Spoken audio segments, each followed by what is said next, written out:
Tengan cada uno de ustedes muy buenas tardes. Vamos a dar inicio a una nueva edición de Salud Ocular en línea. El día de hoy trataremos una enfermedad que es llamada el ladrón silencioso de la visión, como lo es el glaucoma. Justo hoy nos acompaña un especialista que nos detallará en qué momento esta enfermedad es considerada una emergencia ocular. Bien, saludamos la participación del médico oftalmólogo Waldo Loaiza Gamboa. Él es médico asistente del Departamento de Glaucoma del Instituto Nacional de Oftalmología, y doctor Francisco Contreras Campos, quien nos acompaña para detallar este importante tema y absolver todas las dudas de los usuarios.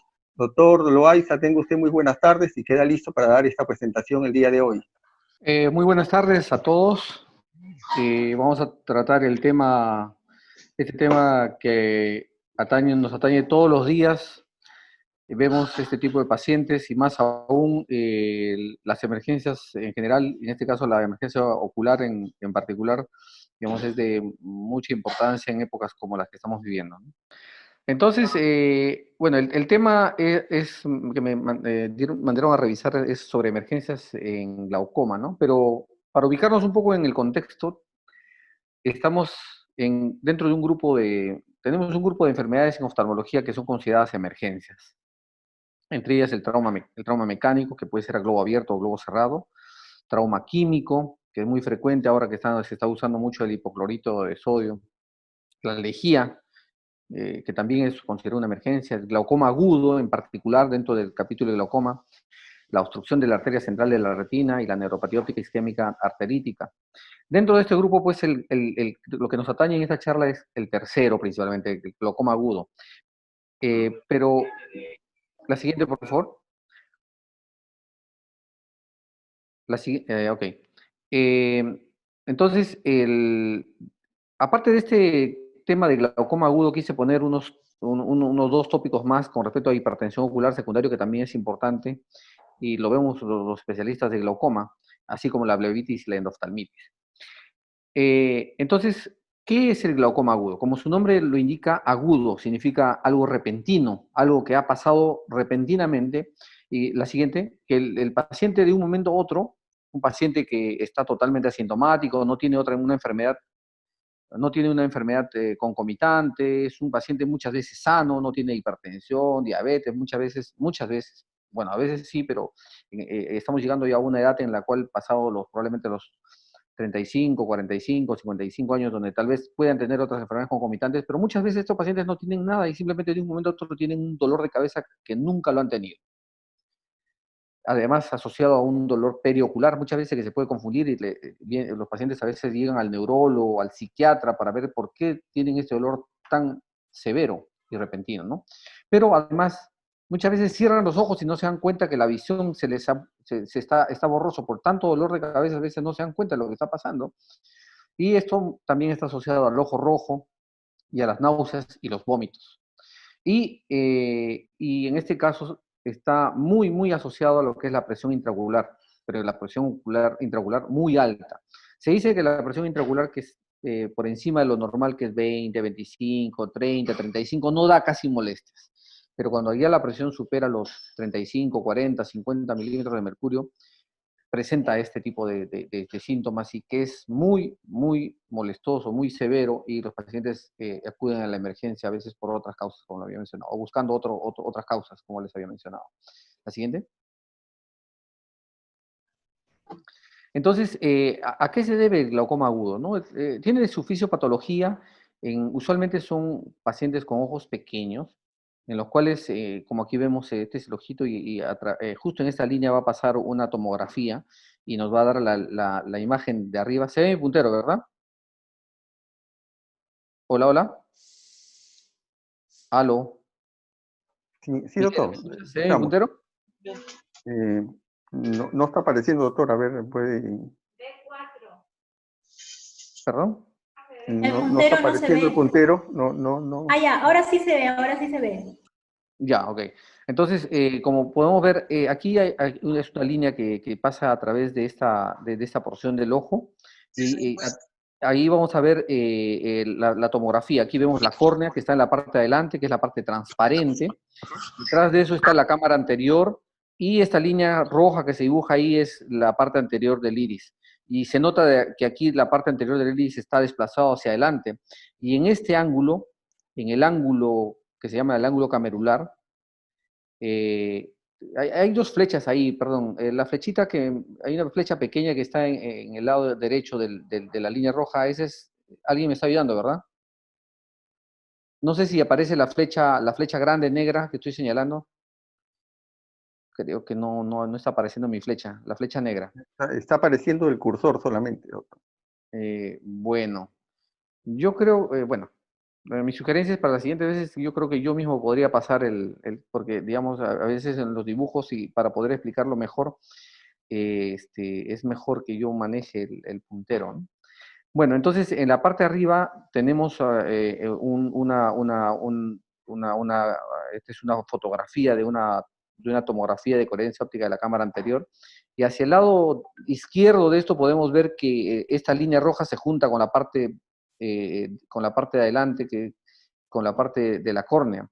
Y aquí es donde existe esto se le llama el ángulo camerular, en este caso está estrecho. Justamente en este ángulo, en esta parte externa del iris es donde se reabsorbe el humor acuoso. Si esto se tapa repentinamente por algún motivo, que por ejemplo el paciente de un momento a otro tiene una emoción fuerte y la pupila se dilata levemente, o entra a un cuarto oscuro, por ejemplo, y la pupila se dilata levemente, se puede acercar estas dos líneas y bloquear la salida del humor acuoso en forma repentina y la presión va a subir 30, 40, 50, ¿no? La siguiente, por favor. Entonces, cuando recibimos al paciente, pues, si lo recibimos en una etapa temprana, si lo recibimos al inicio, es muy factible que podamos nosotros realizar una iridotomía. Es un procedimiento sencillo. Una iridotomía es ponerle láser y abrir un pequeño agujero en el iris para que el líquido que está atrapado detrás de él pueda salir hacia la cámara anterior y ahí irse directamente hacia el ángulo camerular, o sea, salir por el sumidero natural del ojo. Y esto se hace en una lámpara hendidura, es algo sencillo, relativamente sencillo, y se puede hacer muy fácilmente en las primeras horas, pero el problema es cuando los pacientes vienen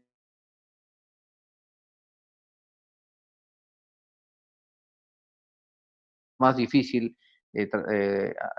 poder rescatar estos casos, ¿no? Como le repito, si este paciente es derivado, si este paciente es observado por un oftalmólogo y lo detecta en forma temprana, es fácilmente realizado este procedimiento y puede salvar ojos. ¿La siguiente? Porque al final el paciente, si no se hace la iridotomía y el problema persiste, va a terminar con un daño importante el nervio óptico. Aquí a la izquierda es una figura del nervio óptico normal y a la derecha, al final del cuadrado grande, nos dibuja un nervio óptico con una excavación total, donde ya no hay fibras nerviosas, ¿no?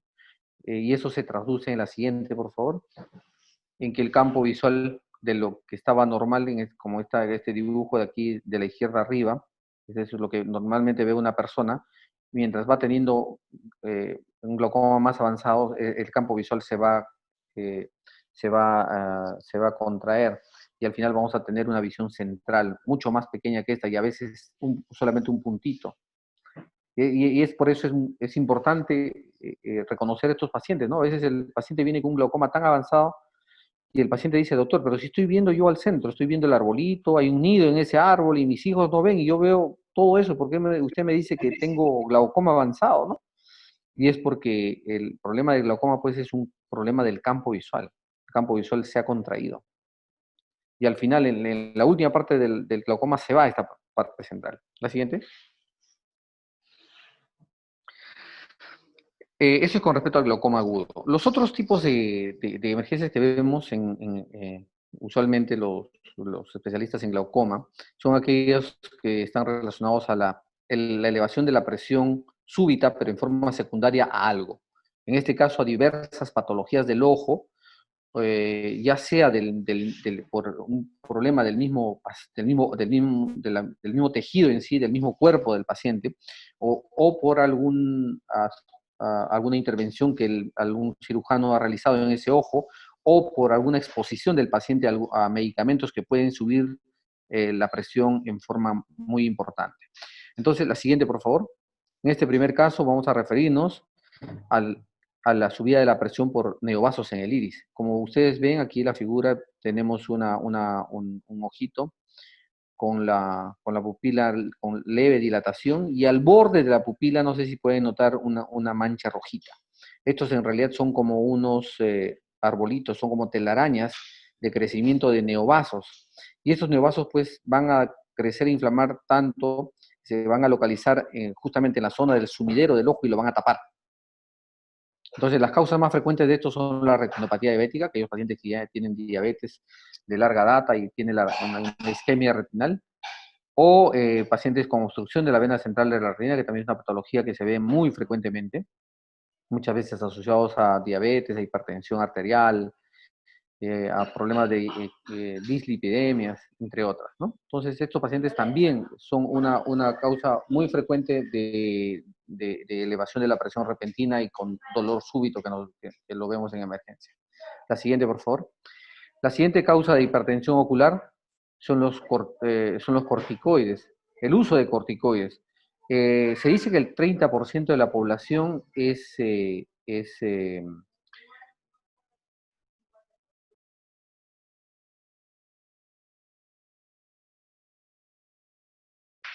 30% de la población es sensible o es susceptible a los corticoides. Es susceptible para elevar la presión por los corticoides, ¿no? Entonces, hay pacientes que, por ejemplo, tienen un problema en el ojo, o les pica el ojo, o tienen un poquito de legañita blanca, que no es una infección, etcétera, se van a la farmacia y la farmacia lo primero que les va a dar, o lo que siempre les da, ¿qué gotas les da? Les da unas gotas con antibiótico y corticoides.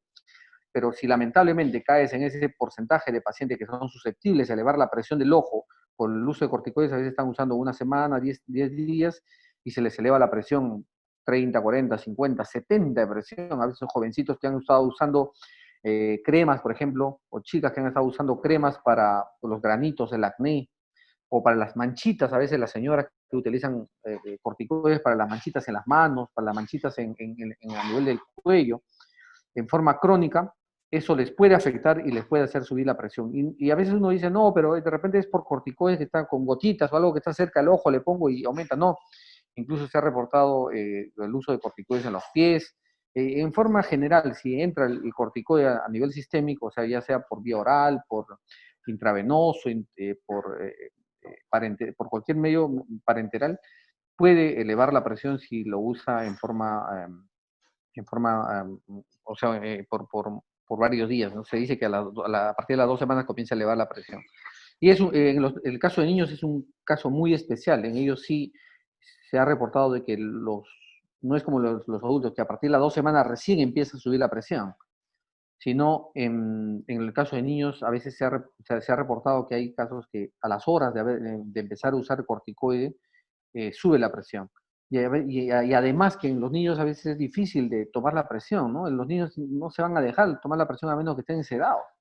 Digamos, un niño que está usando un corticoide por una semana, 2 semanas, los asmáticos, por ejemplo, que están usando inhaladores, ¿no?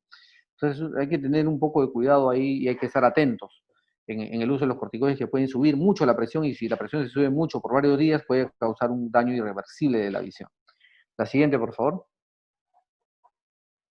La otra causa muy frecuente que vemos también es la hipertensión ocular secundaria al aceite de silicona. Ahora es muy frecuente el uso, las vitrectomías, que es una cirugía especial, es un procedimiento especial en la cual antes, no, cuando el paciente tenía un desprendimiento de retina, cuando tenían problemas de movitro, aquellos pacientes con retinopatía diabética que han sangrado, por ejemplo, pacientes que tienen problemas de membranas epirretinales o agujeros maculares, etcétera, se les realiza procedimientos de vitrectomía parplana se le llama, y a veces el interior del ojo como va a quedar vacío porque ya uno ha entrado y ha sacado todo el vitro con este vitrector, queda vacío. Entonces eso a veces hay que reemplazarlo con algún tamponador, algún elemento para que, digamos, el ojo no se colapse y se deja pues el aceite de silicona, que es uno de los tamponadores que se utiliza.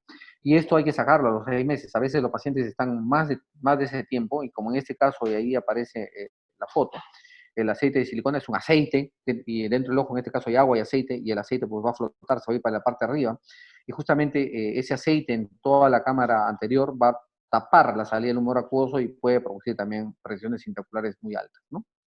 Y hay que estar muy atentos a eso. La siguiente.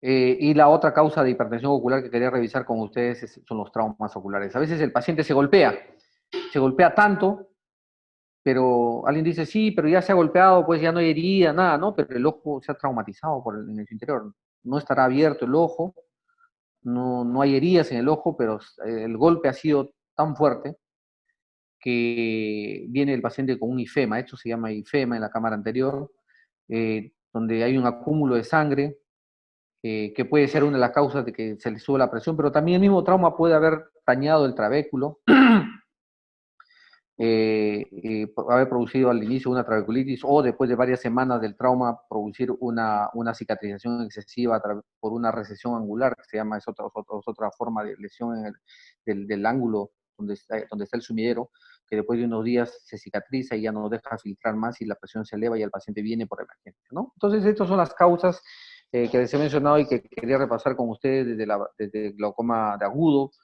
y los diferentes hipertensiones oculares. No le llamo glaucoma secundario porque todavía el término de glaucoma ya es cuando se daña el nervio óptico, cuando se daña y hay daños en el campo visual.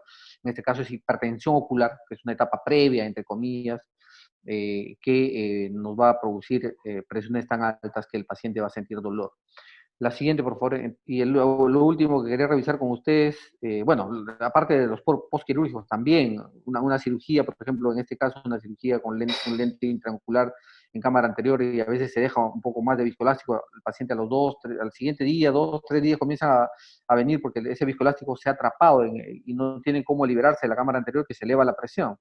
O a veces también cuando la cirugía es complicada, hay parte de vitrio que se viene a la cámara anterior o puede obstruir la salida a través de la pupila cuando no hay una buena iridectomía, o sea, ese pequeño agujero que se deja en la parte superior para que el líquido que se forma justamente detrás del iris y va a pasar hacia la parte de adelante y se va a ir por el sumidero del ojo, es restringido ese pase, entonces el paciente puede venir con este atrapamiento, este síndrome de compartimentalización, y puede venir con un glaucoma o una hipertensión ocular importante, ¿no? Y el último, la siguiente, que es en los casos también, que lo vemos como especialista de glaucoma esto, que es la blebitis y las ioendoftalmitis. Estos son pacientes que ya han sido operados de glaucoma, que tienen una ampolla filtrante, y esta ampolla filtrante, por algún motivo, se mete algún germen, destruye la pared y se produce una colección, eh, eh, una infección localizada, una colección de pus a ese nivel, e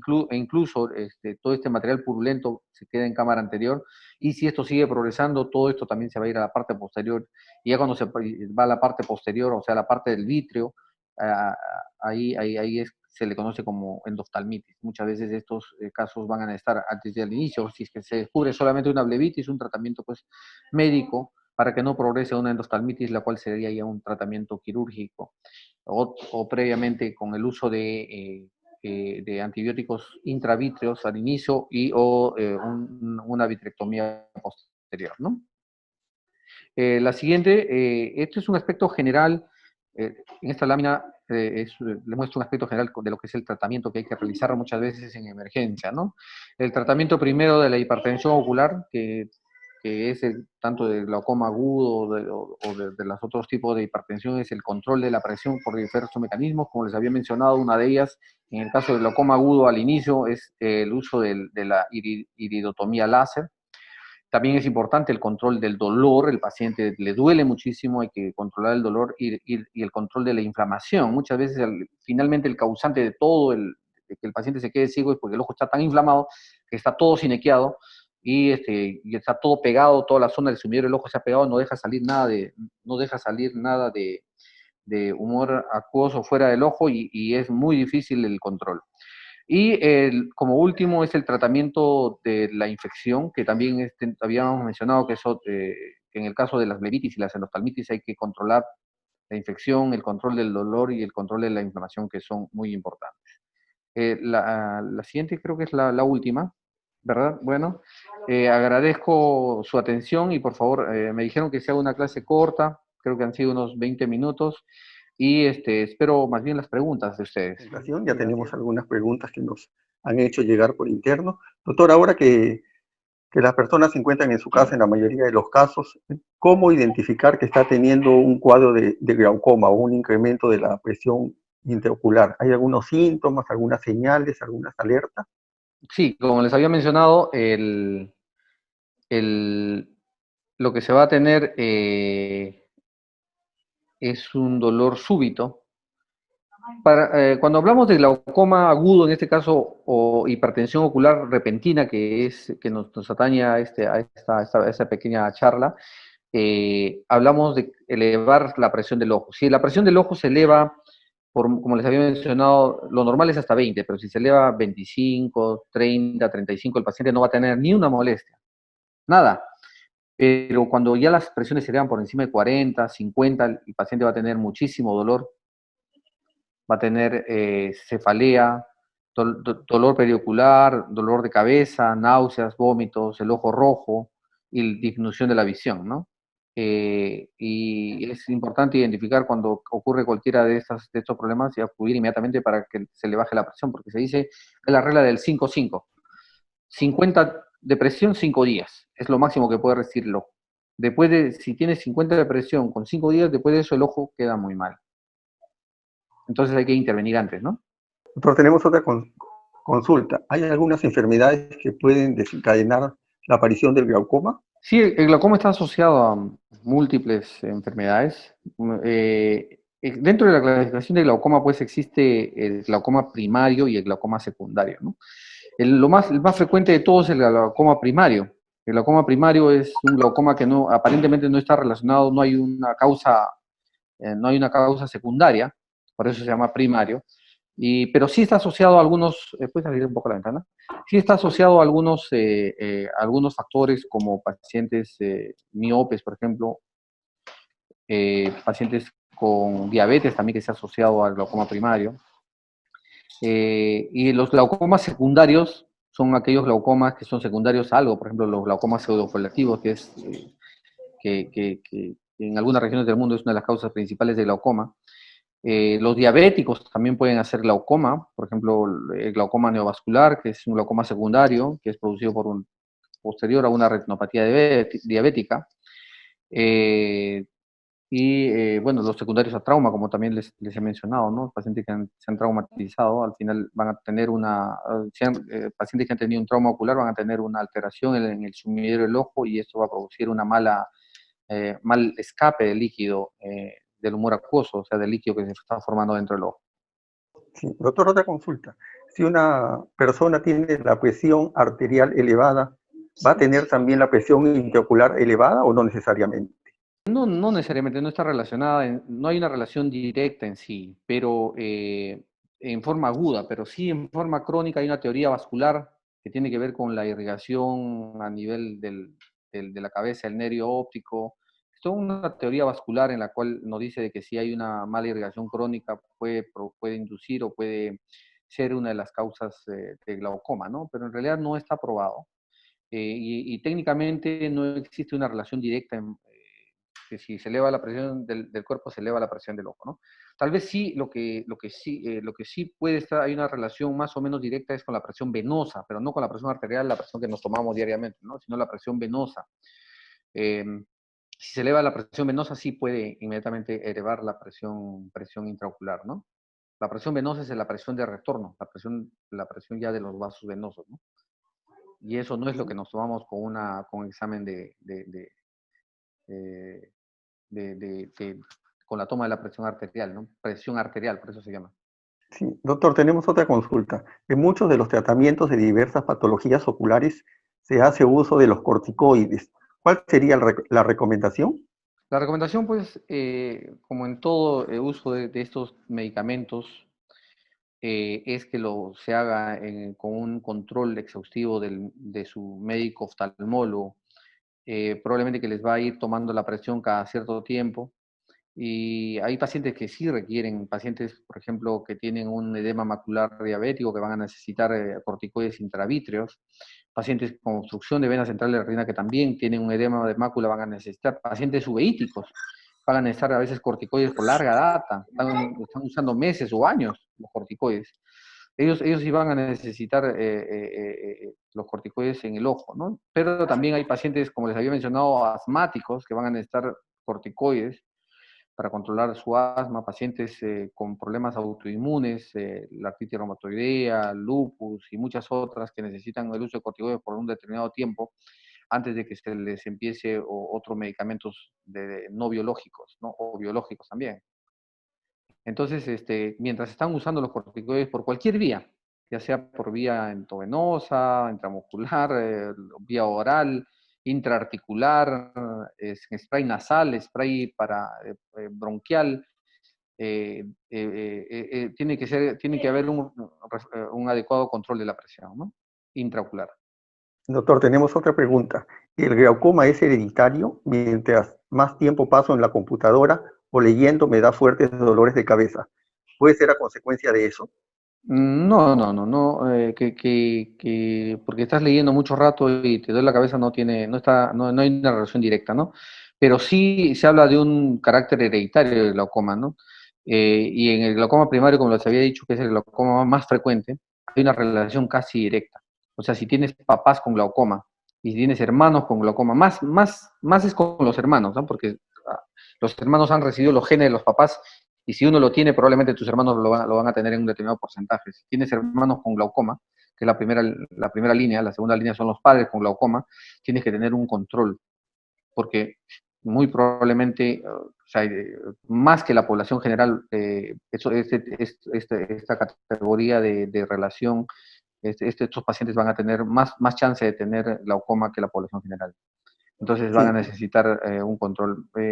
A veces uno está examinando a un paciente con glaucoma y resulta que se aparece en la siguiente consulta con su hermano y resulta que es su hermano gemelo. Muchas veces hay una asociación muy alta, ¿no? Entonces lo hago centrar al hermano gemelo y créame, en más de la mitad de las veces ya hemos encontrado que tienen un glaucoma tan igual o peor como el otro hermano. Y a veces, como es unilateral, porque el glaucoma no se manifiesta en ambos ojos por igual, a veces como es unilateral no se dan cuenta, ¿no? doctor, otra consulta. ¿Cuál es la presión ocular recomendada para una persona de 35 años? Mire, en general, para las personas, en los niños se dice que tienen que tener las presiones un poco más bajas, ¿no? Se dice que las presiones fluctúan entre los 6 milímetros de mercurio y los 21 milímetros de mercurio, encontrándose en el caso de los niños en presiones un poco más bajas, 6, 9, 10, 12, 15, y ya en los adultos tenemos las presiones que pueden llegar hasta los 21, y a veces incluso presiones mayores, ¿no? No todas las personas podemos aguantar una determinada cantidad de presión intraocular más que otras. Hay personas que pueden tener 28 de presión y no les pasa nada. Pero la recomendación general es que más allá de 20, 21, uno para la oreja. Y si tienes presiones persistentes con estos valores, tienes que buscar ayuda, ¿no? Para determinar que no estás en el grupo de que ya estás, en el grupo que ya tienen glaucoma o que ya empezó tu glaucoma, ¿no? Sí, doctor, otra consulta. ¿El daltonismo tiene alguna relación con el glaucoma? No, ninguna. Ya, bien, doctor. Doctor, otra consulta. ¿El timolol se puede usar de por vida o es necesario variarlo cada cierto tiempo? Hay que tener mucho cuidado cuando hacen ese tipo de preguntas, ¿no? Ningún medicamento, o sea, nadie te puede decir que este medicamento es de por vida. Podrías usarlo tal vez de por vida, pero con adecuado control médico, ¿no? Eh, el timolol, que es un medicamento que mucho tiempo ha estado como primera línea de tratamiento de glaucoma, y ahora lo es el latanoprost, que es otro tipo de medicamento que también baja la presión, son un grupo de medicamentos que nos van a controlar la presión intraocular. Entonces, el timolol, hay muchas personas que toleran el timolol y probablemente, pues, si lo toleran muy bien y les baja la presión, esto se va a mantener muchas veces por tanto tiempo que uno puede decir que es de por vida, ¿no? Pero eso hay que irlo controlando. A veces los pacientes pues, pueden tener episodios, por ejemplo, imagínate, un episodio de broncoespasmo, entonces en esos casos no se recomienda el uso de timolol, habría que cambiar con otros medicamentos, ¿no? Sí, y doctor, una última pregunta ya. ¿Las personas que tienen cámara anterior estrecha, es necesario algún procedimiento para evitar el aumento de la presión intraocular? Claro, justamente, este tipo de glaucoma agudo son en aquellos pacientes que tienen la cámara estrecha. ¿Quiénes tienen la cámara estrecha? Aquí en Perú es muy frecuente encontrar este tipo de pacientes. Son personas bajitas, gorditas y a veces que vienen de la selva, que es muy frecuente, o del norte del Perú, que tienen los ojitos pequeños. Entonces, al tener los ojitos pequeños van a tener también la parte anterior del ojo más pequeño, o sea, más estrecho, y van a ser susceptibles a tener un glaucoma agudo, ¿no? A veces vienen ellos, después vienen sus hermanos, después vienen sus hijos, pero lamentablemente no debe ser esa cadena, ¿no? Si uno tiene en la familia uno de estos problemas de ángulo estrecho, glaucoma agudo, debe pasar la voz porque más de un familiar va a tener lo mismo y todos tienen que tener una adecuada evaluación oftalmológica. Bien, doctor, 30 segundos para recomendaciones finales. Ya se nos agota el tiempo en esta edición de Salud Ocular en Línea. Sí, bueno, recalcar que el glaucoma y estas emergencias oftalmológicas son, como su nombre indica, emergencias, y que ante la mínima sospecha de cualquiera de ellas tienen que tener una derivación inmediata, un control primero adecuado, una recomendación adecuada al paciente y un control inmediato. Y ya cuando los pacientes saben que tienen, por ejemplo, glaucoma agudo o algunos problemas que les ha llevado a esta condición de emergencia oftalmológica, en algunos de ellos son de tipo familiar, y los familiares tienen que controlarse, ¿no? Hermanos, padres, hijos. Bien, bien, doctor. Muchísimas gracias por la valiosa presentación que ha realizado el día de hoy. Nuestro agradecimiento por participar en esta edición de Salud Ocular en Línea, así como nuestro agradecimiento a cada una de las personas que se han conectado y que han mostrado su interés por este tema. Muchísimas gracias y reiterar la invitación los días jueves a las 5 de la tarde para una nueva edición de Salud Ocular en Línea. Muchas gracias y muy buenas tardes.